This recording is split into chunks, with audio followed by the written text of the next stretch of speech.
링컨이 이게 무시무시한 사람이에요. 신앙심도 깊고 굉장히 진지하지만 동시에 굉장히 교활하고 영민해요.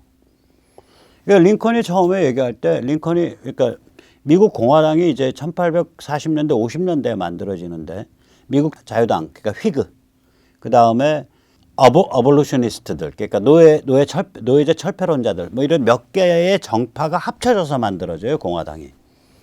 그 당시에 미국 민주당은 무슨 주장을 하냐면 그러니까 새로 개척되는 변경 지역 이걸 테리토리라 그럽니다. 미국은 주가 되기 전에 테리토리로 몇 년을 지내야 돼요. 하와이 같은 경우 우리 우남 이승만께서 하와이에 계셨을 땐 주가 아니었습니다. 테리토리고요. 어디에서 관리됐냐? 캘리포니아 주로부터 관리받았습니다. 하와이가 주로 승격된 것은 1950년대 일로 기억을 합니다. 즉 테리토리 단계를 거친다. 그 변경주. 이 테리토리가 이제 변경주들이 주로 승격을 할 때 여기 노예제 둘 거냐 말 거냐를 주민자치에 의해서 노예제 채택 여부를 결정할 때 이때 주민자치를 인민주권이라고 불렀어요. Popular Sovereignty. 그래서 민주당은 그 당시에 주민자치에 의해서 노예제를 둘 거냐 말 거냐를 결정하는 Popular Sovereignty 노선을 표방을 했다고요. 링컨이 공화당을 만들 때 이 민주당의 Popular Sovereignty, 주민자치, 인민주권 개념을 깨뜨리는 그러한 논리를 폈습니다. 그 논리가 이렇습니다. 이게 링컨의 1850년대의 논리입니다. 대통령 되기 전에. 링컨이 대통령 선출된 게 1860년이고요. 그러니까 이제 50년대 공화당 막 처음에 뜰 때 링컨이 정립한 그 논리입니다. 링컨이 이 미국 건국사를 공부를 해서 이런 논리를 정립을 했습니다. 제가 그걸 요약해서 불러드리면 이렇습니다. 건국의 아버지들은 노예제 확대를 원하지 않았다. 노예제가 기존 노예주들에 대해 엄격하게 제한되도록 원했다. 그러니까 기존 노예주라는 노예 소유주가 아니라 노예제를 실행하는 주, 스테이트에 따라서 새로 개척되는 변경지역에서 이른바 주민자치로 노예제 채택 여부를 결정한다는 것은 말도 안 된다. 이것이 링컨의 핵심 명제예요. 다시 말하자면 링컨은 이길 수 있는 명분과 조건이 형성되기 전에는 이를 안 건드려요. 그리고 상황을 그러한 명분과 조건이 형성되는 방향으로 흘러가도록 이렇게 간접적으로 let it play out. 영어에 그런 거 있죠. 그 상황을 이렇게 내버려 둬봐 흘러가도록. 그러면 분명히 거기서 기회가 와. 이런 관점이에요. play out, let it play out. 이 트럼프도 가끔 씁니다. Let us see how it plays out. 어떻게 상황 전개되는지 보시죠. 이게 미국적 그 기질이거든요. 저희도 배워야 됩니다. 그러니까 조급하게 막 링컨 그렇게 안 해요. 그러니까 링컨의 원칙은 뭐냐면 노예제 철폐론자가 아닙니다. 링컨이. 변경주에서 노예제를 두지 말자야. 캔자스 같은데. 그 새로 생기는 중서부에 새로 생기는 주들. 그때 이제 저쪽 중서부에 있는 주, 캘리포니아는 꽤 먼저 새로 생겼는데 나머지 중간 지역들은 아직 주가 아니에요. 거기 노예제 두지 말자는 거예요. 왜냐? 건국의 아버지들이 노예제 확대하는 거 원하지 않았다. 그러면 이제 때가 되면 그쪽에 인구가 많아지면 연방헌법을 흔들 수 있으니까 그때 노예제 천천히 철폐하면 된다. 이게 링컨의 관점인 거예요. 아니나 달라 그 때가 일찍 와버렸죠. 남부 노예주의 입장에서 보면 노예 제도를 시행하는 주의 입장에서 보면 이거 그대로 뒀다가는 큰일 나갔거든. 저쪽에 자꾸 인구가 많아지니까 결국은 노예제 철폐가 되겠거든. 그러니까 지금부터 분리하는 게 좋아. 그 남부가 링컨 당선 후에 분리를 해버린다고. 세세션을 해버려요. 그러니까 링컨이 침공을 하죠. 연방이 장난이야? 노예제 영속을 위해서 연방을 들고 날고 해. 그리고 침공을 한 겁니다. 북군이. 침공하면서 그럼 노예 해방령 내렸냐? 안 내려요. 한참 안 내려요. 한 3년 지난 다음에 노예 해방령 첫 단계가 내려져요. 그게 뭐냐면 적성지역 노예 해방령이에요. 이게 왜 중요하냐면요. 델라웨어 저기 웨스트 버지니아 이렇게 한 서너 개의 노예주가 북군 편을 들었어요. 노예주인데 작은 몇 개 주가. 그러니까 이 북군 편을 들은 노예주에서는 노예제 해방령을 안 하고 적성 지역, 저 남쪽에 뭐 루지아나 뭐 이런데 거기에 대해서 노예 해방령을 내린 거예요. 명분은 있죠. 뭐냐면 노예를 동원해서 전선에서 탄약 나르고 음식 만들고 텐트 치고 참호파게 하고 뭐 이런 일을 시킨다 이거예요. 그러니까 노예가 전선에 동원되지 못하도록 해야겠다. 적성지역 노예제 해방. 그 다음에 이제 전쟁이 딱 승기를 굳히고 나서 65년도에 1865년도 들어가기 직전에 노예제도 전면 철폐를 64년 말인가에 수정헌법을 통과시킨 거예요. 그럼 헌법이 통과되면 각 주에서 그걸 또 다 받아야 돼요. 그래서 한 2, 3년 시간 걸려요. 주에서 그게 통과되는데. 그러니까 그러니까 헌법에 의해서 미국에서 노예제도 자체가 불가능하게 만든 아까 수정헌법 13조. 그게 한참 나중에 나온다고요. 전쟁은 61년부터 시작됐는데. 그게 두 번째 단계예요. 그리고 나서 65년도 당선 직후에 재선 당선 직후에 연설에서 3월인가 4월 이른 봄 연설이었다고 전 기억을 하는데요. 확실치는 않습니다. 연설에서 흑인 남성에게 투표권 줘야 됩니다라고 말을 해서 아주 그 사람들의 격분을 사죠. 그 격분한 사람 중에 한 명이 당대의 셰익스피어 연기 배우, 남자 배우로 최고인 부스입니다. 그래서 이 부스가 중심이 돼서 암살단이 꾸려져서 링컨이 연극을 좋아하니까 링컨이 극장에 왔을 때 총을 쏴서 링컨을 이제 부상을 입히고 그래서 링컨 고통스러워하다가 죽었어요. 그 링컨과 그 같은 이 팀을 이루는 사람들을 집집마다 습격해서 다 암살 시도를 하죠. 즉 다시 말하자면 우리가 여기서 보듯이 저기 랜디 웨인 같은의 말 보면은 그럴듯하죠. 미국은 원래부터 노예제 국가야. 노예제 국가가 아니었다면 남북전쟁을 왜 했으며 수정헌법이 13조, 14조, 15조가 왜 나왔겠어? 그럴 일이 없었겠지. 그게 있었다는 것 자체가 노예제 국가란 얘기야. 천만에. 그거하고 말인즉슨 맞는 것 같이 들리죠. 근데 실제 보면 미국이 독립할 때 남부의 일부 주가 노예주인 상태에서 연방에 참여했단 말이에요. 그것에 대해서 건국의 아버지들이 야 이거 노예제 이거 확대하면 안 돼. 라고 여러 가지 못을 박아놨다 이거예요. 그런 사고방식을 가지고. 그리고 나서 이제 연방이 만들어진 게 1770 몇 년, 실제로 나라꼴이 된 건 1800년쯤 됩니다. 그래서 그 나라다운 나라꼴로 돌리면서 기회가 오나 하다가 링컨 같은 인물이 나와서 이것도 이렇게 처음에는 남부 그러니까 기존 노예제를 시행하는 주에만 노예제를 둔다라는 원칙을 밀어붙이고 거기에 대해서 남쪽이 도발하니까 분리독립이라는 방법으로 그걸 밟는 과정에서 전쟁이 일어나고 전쟁 과정에서 이 적성지역 노예 해방령 내리고 그 다음에 전쟁 끝나갈 무렵에 헌법 수정 13조, 수정헌법 13조에 의해서 미국 땅에서 노예제도 자체를 없애버리고 그 다음에 그 링컨 죽는 해에 수정헌법 15조에 의해서 거론은 죽는 해에 거론됐고요. 된 거는 나중입니다.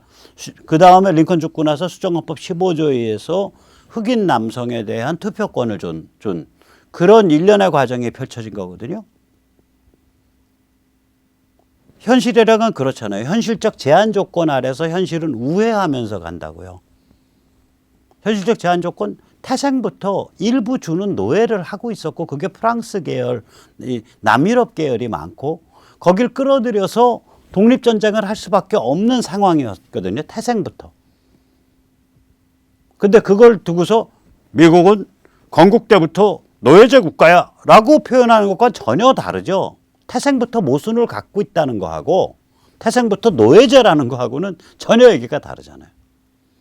거꾸로 말해서 이 사람 제가 웨인 가튼을 반박한다면 야, 그 노예제 둘러싸고 그 남북 간에 전쟁하는 게 보통 일이냐? 그 전쟁을 감행하고 감수할 수 있을 정도의 파워는 어디서 나왔어? 미국 안에서.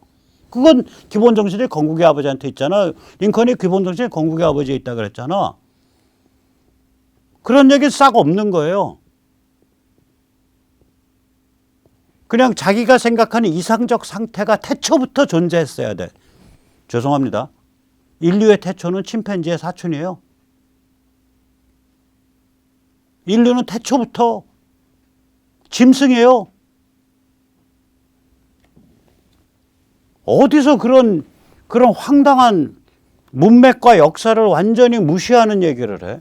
인간이 인간다운 꼴이 된다는 게 이게 기적인데. 이게 얘들 좌좀이 이런 수법 쓰는 거예요. 태초부터 나는 행복할 권리가 있고, 태초부터 국가는 100% 아무 결함 없이 완벽해야 되고, 그렇지 못했기 때문에 나는 세상과 삶에 대해서 원한과 분노를 가져야 되고, 뭐 이런 황당한 사고방식을 애들한테 또 자기들 머릿속에 막 부어넣는 거 아니에요. 제가 이걸 왜 길게 설명하냐면 이게 좌좀의 사고방식이에요. 삶과 세상에 대한 감사함이 없어. 삶과 세상이 얼마나 숭고하고 집요하고 지능적인 노력에 의해서 그게 우리가 생각하는 그런 인간적 가치를 향해서 이렇게 우회하면서 진행해 왔다라는 그 개념이 아예 없는 거예요. 나는 태초부터 행복해야 될 권리가 있고, 국가는 태초부터 반드시 100% 아무 흠결 없는 좋은 나라여야 하고, 세상은 태초부터 국가는 태초부터 인간을 행복하게 만들어줘야 될 의무가 있는 거고, 안 그러면 세상이 잘못된 거고, 지는 세상을 위해서 땀 한 방울 흘린 적 없는 자가. 그런 사고방식을 심는다고 얘들이. 그 사고방식이 극명하게 드러난 거예요, 이 말에. 자, 이 와중에 최대 교원조합은 아까 말씀드린 그 American Federation of Teachers, 그러니까 AFT는 작은 교원조합이고요. 최대 교원조합은 전국교육협회입니다. National Education Association인가 뭐 그래요. 전국교육협회인데 여기서는 조용히 CRT 안건을 자기 웹사이트에서 내려놨습니다. 며칠 전까지만 해도 웹사이트에 온라인 대표자 대회 Representative Assembly라는 거를 열면서 CRT 성향 아주 그 새빨간 혹은 아주 그냥 살벌한 안건이 줄줄이 게시됐었는데 7월 7일부터 CRT 성향 안건은 전부 은폐됐습니다. 지금 오늘자 NEA의 웹페이지 첫 대문 화면입니다. 저것만 보고 있으면 백인은 존재하지 않는 거예요. 교사는 동양인이고 아동은 흑인이고. 미국이 저렇다고 분위기가. 저것에 대해서 이 MTR 동맹이 무시무시한 투쟁을 전개하고 있는 거고 그 투쟁이 나날이 강화되고 있는 겁니다. 그래서 어저께 말씀드렸던 그 미국의 3+2 동맹을 다시 한번 설명드리고자 합니다. 3+2 이 프로젝트를. 이 3은 결국은 뭐냐. 트럼프와 같은 스타, 공화당 신주류와 같은 정당, 그리고 마가 대중, 이 스타와 정당과 대중으로 이루어진 그런 삼각 그 동맹 구조죠. 이 동맹을 성립하게 하는 파워는 가치와 관점이 공유되는 겁니다. 가치와 관점이 같은 거예요. 저희 식으로 표현하면 보스, 그러니까 현대 문명의 핵심 가치, 자유, 개인, 진실 존중, 시장, 민주주의, 신앙 존중, 이런 현대 문명의 핵심 가치를 높이 드는 모시는 그러한 주권국가를 강화해 가자. 주권국가를 그 방향으로 강화해 가자라고 가치와 관점을 공유하고 있는 거예요. 그래서 아 하면 어 하고 이제 다 통해요. 제가 기억하기로 이때까지 보수주의가 이같이 명확한 풀세트의 가치 지향성을 가진 적이 없어요. 그럴 수밖에 없죠. 엊그제까지 예를 들어서 석유라면 중동에 가서 무슨 짓이라도 다 저지르는 그런 상황이었기 때문에 가치 지향성을 이렇게 명확하게 정의할 수가 없었다고요. 예를 들어서 석유 하나만 보더라도. 예를 들어서 엊그제까지 대중은 텔레비와 신문을 보고서 거기에서 매스미디어에서 나온 걸 보고 신문에서 그렇게 나왔어 그거 맞아. 이런 식의 사고방식에 익숙해져 있었기 때문에 대중 스스로가 이런 가치 지향성을 명확하게 서로 소통하면서 엮이기가 어려웠었어요. 이게 다 그 그러니까 개인 관점, 개인 소통이 완성돼서 급속히 보급되고 있는 거. 또 그 셰일 혁명에 의해서 미국이 에너지 독립성을 확보하고 페트로 강박의 시대, 중동 모시기의 시대가 끝난 거, 이런 거랑 다 맞물려 있는 거예요, 이게. 그래서 이게 이제 딱 하는데 이 가치와 관점이 바깥에서 딱 양축해서 이걸 지원해 주잖아요. 하나는 종교계에서 지원을 해주고, 아까 보셨잖아요. 그 그 바런 크로스. 나 남자애를 쉬라고 못 부르는 것은 우리 목사님 가르침 때문이요. 성경책 가르침 때문이요. 종교가 옆에서 딱 이걸 이제 버팀목을 딱 해준다고요. 또 하나는 지식문화 담론 주도층. 유튜브 만들고 브라이트 바트나 이폭 타임즈 같은 데 글 쓰고 폭스뉴스에 터커 칼슨 같은 사람 얘기하고 로라 잉그레인 같은 사람 얘기하고 지식문화 담론 주도층이 옆에서 딱 버팀목이 들어온다고요. 이게 미국의 지금 3+2 구조입니다. 다시 말씀드리면 우리는 여기에 비교를 하면 스타는 스타대로 따로 놀고, 그러니까 윤석열이 됐든 최재형이 됐든 또 진짜 스타 박근혜 대통령 감옥에 있고, 누가 됐든 간에 가치와 공유를 어느 정도 공유하고 있나? 함부로 말 못해요. 정당, 국민의힘, 저 조등종 시다발이 아니야? 뭐 이렇게 생각할 수밖에 없죠. 대중, 그럼 우리는 성숙해 있냐? 우리도 성숙 안에 있어요. 우리 안에서도 막 헛소리 많이 나오고 좀 이상한 게 움직이려고 그러고 막 그런 사람들 많아요.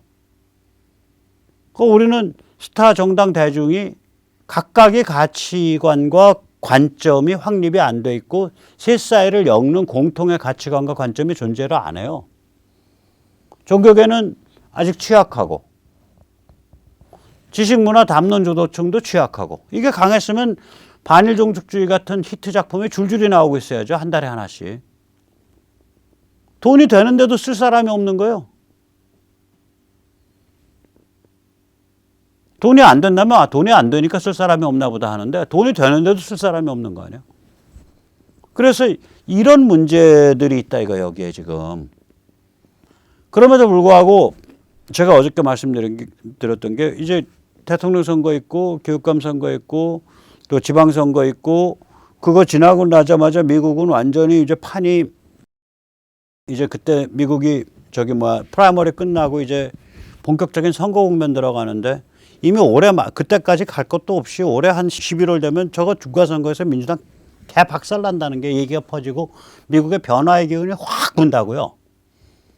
그러면 국내적으로는 주요 선거가 3개가 있고요. 선거일은 2번이지만 국제적으로는 미국과 또 미중 관계에 큰 급변이 오고 있고, 그러면은 뭔가 될 수 있어요, 여기서. 그 자세한 과정은 저도 아직 모르겠어요. 그러나 목표는 그렇게 잡아야 돼요. 목표는 언젠가 정치 스타와 정당과 그리고 대중이 각각이 가치와 관점이 성숙해서 각각이 공통의 가치와 관점을 형성하는 강력한 삼각대우를 형성하는 그런 시절이 온다, 언젠가. 그리고 그때가 되면 옆에서 종교계에서 버팀목이 들어오고 지식문화 담론 주도층에서 버팀목이 들어올 거다, 양쪽에서. 언젠가. 이 컨셉이 굉장히 중요합니다. 사람은 희한한 동물이에요. 희한한 존재예요. 비전과 컨셉을 가지고 그걸 계속 공부하고 있으면, 한 명이라도 혹은 3명이라도 10명이라도 공부하고 있으면 그게 현실로 와요. 그거 믿자고요. 예, 그럼 오늘 여기까지 모시겠습니다. 감사합니다.